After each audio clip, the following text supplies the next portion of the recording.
exactly.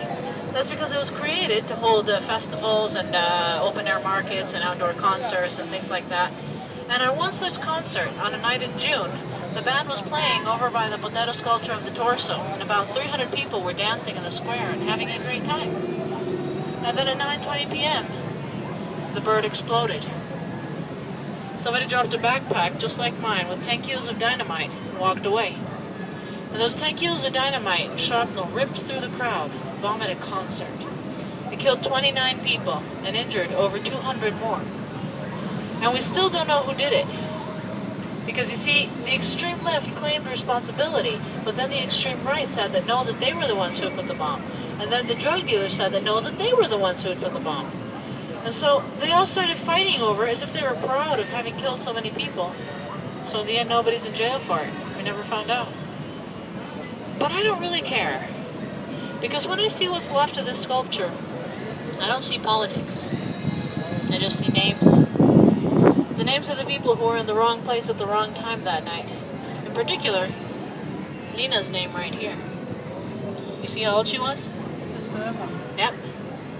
I see her name because the year that this bomb went off, I was 7 years old as well. And I remember hearing the explosion rattle the windows of my house and watching the plume of smoke rising from the valley, and wondering, like any 7-year-old would, if the world was going to end. I don't care about politics because at that age none of us do, and I'm sure that Lina didn't. What matters here is not who did this, but what we're capable of doing to each other. After it was over, the mayor was trying to decide what to do with this piece of junk, as he called it, and he gave the order to cart it off and dump it somewhere. But then he got a phone call. Somebody was yelling at him furiously on the other end of the line, "Don't you dare remove the sculpture." "What? Who is this?" "I am Fernando Botero. Don't you dare remove my sculpture, because if you remove it from the square, you will remove it from people's memories. And people will forget, just like they've forgotten so many other bombs and victims. And if they forget, they'll let it happen again.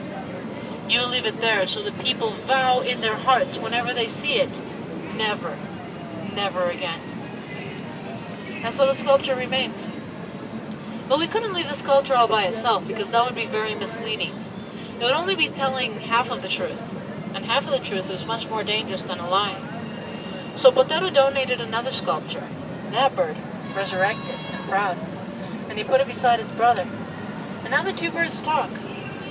For me, they're the perfect symbols of Medellin. This is the Medellin that I grew up in, the one that was too dangerous for any of you to come to, and we understand that. But that's why for us it's so magical to see you here today, because it means that little by little we're leaving behind these days of pain and fear and moving towards days of hope. Days like today in which people like yourselves from all over the world can wander through the streets of Medellin without fear. That's why people are so happy to see you. I would say hello and welcome and come up to you and talk your ear off and take pictures. Because they remember that 20 years ago they didn't see you at all. Seeing you today means that things have changed. A lot of people that I meet on this tour weren't even planning on coming to Colombia at all.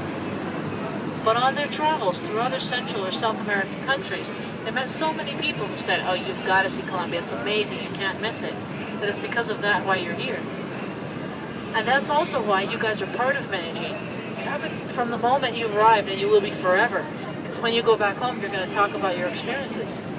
So it's by your word of mouth that our reputation is changing. So thank you for that.